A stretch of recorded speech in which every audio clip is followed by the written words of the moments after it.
Hello and thank you for joining us on the Monday edition of Journalist Hangout. I am Benga Oreshegun. Today on the program, troops launch manhunts as Lakurawa intensifies killings in Sokoto and Kebbi states.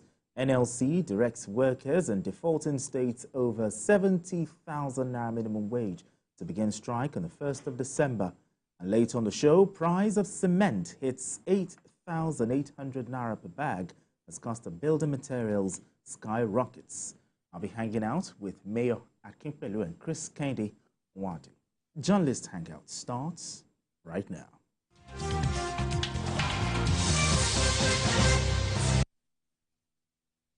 Now let's begin the conversation. Just when it seems like the war against Boko Haram terrorists and bandits is being won, the Defense Headquarters confirms the emergence of another terror group, Lakurawa, whose members are running riots in Kebbi and Sokoto states. But the acting chief of army staff, Lieutenant General Olufemi Oluyede, has ordered troops to crush the new terror group, which is reportedly inducing youths in the states into its fold. Now, General Oluyede is already hitting the ground running by visiting 8th Division of the Nigerian Army, Sokoto, and tasked troops to launch manhunts for members of Lakurawa. The emergence of the group is linked to political instability in Mali and Niger Republic, which has fueled the spread of the extremist elements into Nigeria. Now let's hear from the Army Chief. Challenges. Now, the issue is how do we react to those challenges? So one of the reasons why I'm here is to charge up my soldiers to brace up to challenge, and that we shall do. My charge to the community people is for them to support us, because the fact is that Nigeria Army belongs to all Nigerians. And if we don't get their support, we can't succeed. And if we don't succeed, that means Nigeria itself will not be secured. And we need Nigeria to be secured so that we can have economic prosperity. Okay, now let's bring the conversation home, Mayor. Now that the troops have launched, the army launched manhunts on the Lakurawa, are you hopeful, or is this coming a bit too late? Yes, I think so. But let me start by saying that I commend our security forces for the sacrifice they are making every day, laying their lives on the ground for us to be safe. And they've done very well, especially in the Northeast in the fight against terrorism. But what is happening in Sokoto and Kebbi is a failure of intelligence. Intelligence? Yes, an indictment on our armed forces. Okay. Because when you look at the Northeast, when we were battling Boko Haram, it became complex when ISIS sponsored ISWAP, and it became complicated. After the loss of the caliphate, ISIS soldiers, especially the foreign soldiers, went in other parts of the world, and especially in Africa, in Mali, in Guinea, in Niger, in Chad, and in Somalia. So ISWAP is very strong, and it took a lot of efforts for us to be able to even contain both ISWAP and Boko Haram in the Northeast. Okay. Why I said it's an indictment on our forces is that how can they allow ISIS to develop another cell in Sokoto and Kebbi when it would have been easier to take them on when they just got there, because they needed communal support, they will need logistics, they will need to do recruitment to get fighters. So at that stage, it will be relatively easier for our armed forces to be able to take them on. Now you allow them to form a cell, a working cell in those states. I know. I thought they said they thought they had good intention. You see, that's what I'm saying. That is the they dropped the ball in. That's what I say. It's a failure of intelligence, because that is what you are supposed to do. If you are proactive, it becomes easier for you to contain them. What you are doing now will be very. I'm I'm not awful because, yes, it is a good thing to say, oh, launch a manhunt. Launch manhunt, stick them out and crush them. I hope they will succeed. Because you see, it is very difficult to fight terrorism because it's not a conventional war that you know that this is where the soldiers are. Okay. And then this is how we are going to approach that battle. These are people who are constantly on the move. And because of the affiliation to ISIS, they are well funded. Because what created problem, you know, initially Boko Haram was trying to depend on petty crime to be able to raise money, kidnappings and all that. But when ISWAP came, they have money from ISIS. Because if you remember, ISIS was running a caliphate in northern Syria and northern Iraq before they were defeated. So they had a lot of money and they could fund these people. So when you now have people who can easily get arms from Libya, you understand? And when the heat is too much, they'll move to another state or move to another country, lie low for some time and come back. But be that as it may, it is important, it is good that the army chief wants to solve the problem now. I hope they'll be able to do that. Because that is the same problem, that is the same thing they said about bandits. And then banditry became a way of life now in the north. So it is important to know that they have a big battle on their hands. On their hands. Mayor Akingbele talked about intelligence, but isn't it shocking that a terrorist group has been operating in our country for the past, how many years? And I think 6 years. Is this failure of intelligence that they could not even nip this in the bud? Yeah, I totally agree with Mayor. We took our eyes off the ball, as it were. But the surprising thing is that some of us totally disagree with the defense headquarters when they came up. When the spokesperson of the defense headquarters came out to say, oh, we have a new terrorist group. There's nothing new about them. We'll be talking about them on this program since 2018, or thereabouts. Yeah, BKO talked about it. Yes. He talked about it. I've been on several of our program. We have BKO. In fact, I should even recommend that they co-op BKO if they don't have enough intelligence to co-op BKO. Yes, because BKO seems to have more intelligence than even our military. Yeah, he has vast knowledge, yes. He's well versed on issues like this. They might just take him as a civilian, but the fact is that he has enough evidence and intelligence on his own part, where people give him information and the rest of them. So I think that they should try to tap on some of this intelligence or whatever that BKO, because there's practically no part of this country you talk about, especially on issues like this that BKO. But we have been talking about this issue since 2018. So how come that the military didn't do the needful? And it's now that we're coming out. They took their eyes off the ball. That's one. And the second part, I also agree with Mayor, is that on the part of intelligence, the greatest problem we're having within our security architecture is intelligence gathering. They have always faltered. When we talk, they say, you are civilians, what do you know? We know, of course. How intelligent is our intelligence? That is what we ask. Because that is the second one. The third one is that there is no intersecurity agency cooperation. Everybody is doing its own thing. The Army is doing their own thing. The Air Force is doing their thing. The Navy is doing their own thing. The police is doing their own thing. Everybody wants to hold on to information. There was a time that was the Minister of Defense or Chief of Defense Staff, one of those, not the current ones, came out to say that the problem is having an issue because the various security agencies are not working. Yeah, under barriers. And I remember vividly, was it last year or last 2 years? I can't remember now. Where, may God bless his soul, I attended the national annual event of the Nigerian Army in Ibadan. And we were told that the current, with the late former chief of staff that died, that for the first time, we're having all the security chiefs from the same class. Do you understand? So that makes it easier for them to be able to cooperate and interchange. The only person the only senior was the Chief of Defense Staff, General Chris Musa, who is a year older than them. So what I would have thought and believe is that by now, they would have gotten enough information. But you know the problem we're having? These guys have been recruiting the natives. They've been inducing them with money.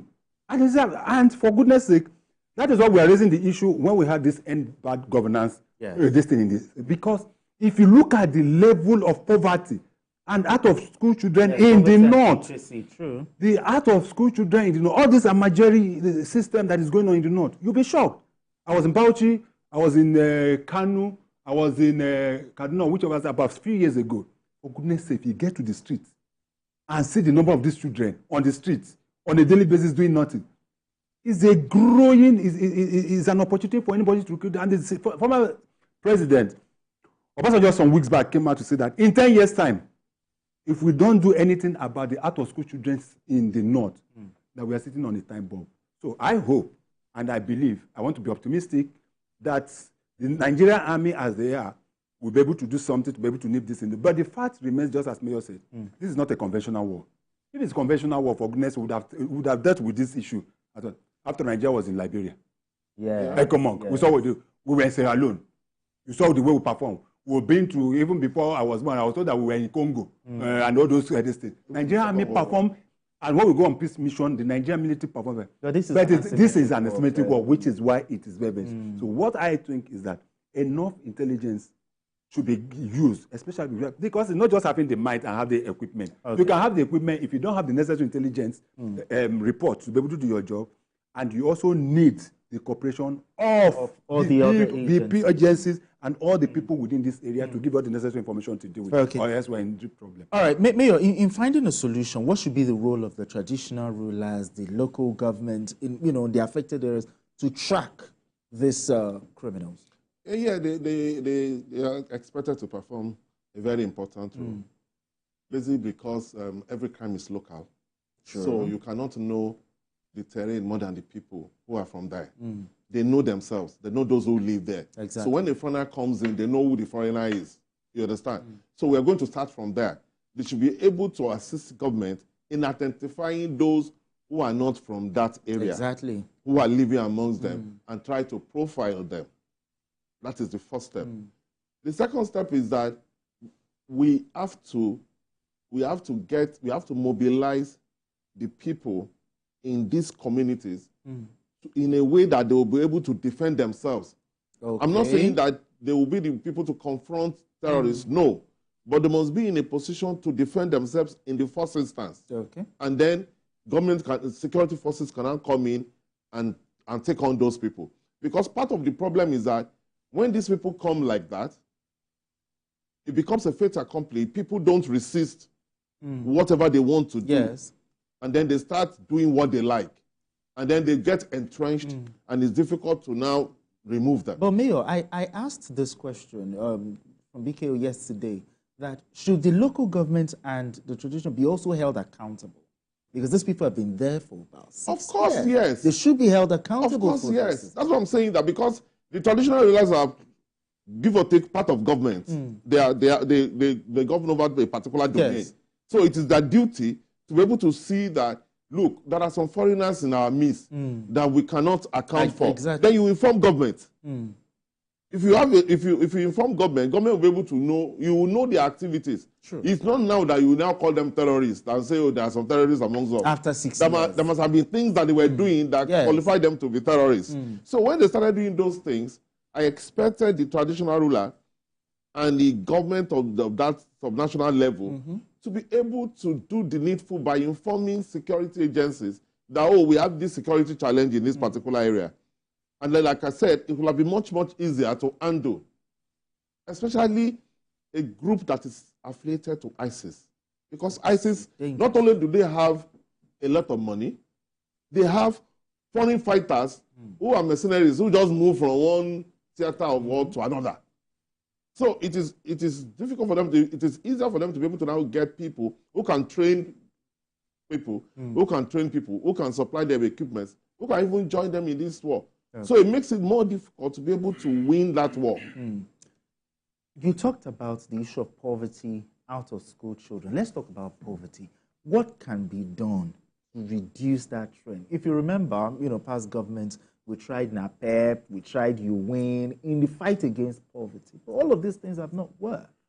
Let me start by saying, first and foremost, in terms of solution, we have to trace the funding of this group. That is the duty of our security agencies and the government. The CBN should be brought in. We should be able to trace where they are getting their money from. That's what America does, and other countries of the world. And you see that once you cut off the head, the body finds it difficult to trace. Exactly. So where are they getting money from, and through what channel? They might not go through this your conventional because I've heard that part of how they get their funding is through all this is Bitcoin or whatever they call it. Okay, cryptocurrencies. Those cryptocurrencies that you cannot be able to trace. I've heard that in the past. That's one. Then the second thing is he talked about the community. You're talking about the community. But we must be able to build confidence within the communities to be able to volunteer information. Okay. Because most often than not, people are very afraid to volunteer information within our communities because they believe that those information will be traced back to them. So and the possibility, the trust. There's a trust deficit. There's always a trust deficit between our security agencies and the people. So that in itself is also a very, very big factor. So if people get to know that, oh, if I make this call and talk about this, that call cannot be, and that is why I said time and time again, you travel to UK or United States or wherever, and you are just walking somewhere in a place that you are not known, and you just surprised that out of nowhere the police just drive you and just come and say, where are you? Yeah. Even in a place like Rwanda. Let me tell you, Rwanda. Do you know the reason? There is a 19-year-old woman sitting somewhere, and you just think that she was just knitting or just this thing. She has seen you. She doesn't know this face, and she just make a call directly and just call the police. Yeah, there's somebody within my area that I don't know of. That call cannot be traced to that woman, but the police will arrive, and the security agencies, I will say, okay, sorry, please, sir, can you identify yourself? That is trust, because she believed that those information that have been given to security agents, and that is why they easily solve crimes in those crimes. And we're having that issue now. Talking about poverty, for goodness sake, I've said it. First and foremost thing is out of school children. Why is it that this kind of terrorism is not happening in the South? We know what will happen in the South. Most of kidnapping and the rest of them. But banditry, you can hardly see it in this thing. Seeing children engaging them. I saw a video a few days ago where the military killed some of these terrorists. You'll be shocked that some of them are just about 13 years. Oh dear. Carrying heavy guns. You'll be shocked. That is one. The issue of also poverty, where people cannot eat, where parents cannot train their children, where children are finding it difficult to eat. It's vulnerable. Then they are very, very vulnerable. If somebody gives them 1,000 naira, that is big money and can be able to engage them. I agree. They don't only use them for combat, they also use them for surveillance. That is why you see that a situation where our security agencies have mobilized to go and confront them. Before they get there, they've gotten the information. And then the last one is technology. Are we really investing in technology? If we are we using it? Yeah. Our drones, most fight now doesn't need you physically getting there. Yeah, a drone. Have you seen what Israel has done with Iraq and others? You know, American Israeli soldiers there. They send drone, calculate the place, measure the place, and they send it PAM. It lands there and destroy everything. Precision. So we need to, until we start investing in this kind of a thing, it goes beyond just carrying gun and just working with it. I agree with you. All right, let's move on with our next conversation, shall we? A happy workforce is a boost for the economy, but an industrial dispute due to a breakdown in agreement appears to be on the horizon. As such, the Nigerian Labour Congress NLC has directed state councils where the 70,000 naira new minimum wage is not being fully implemented to begin an indefinite strike from the 1st of December. The NLC also called on the federal government to review all perceived anti-people policies, lamenting that they are forcing Nigerians into destitution. In a communique, the NLC president, Joe Ajero, the union also warned that it will not accept a situation where Rivers State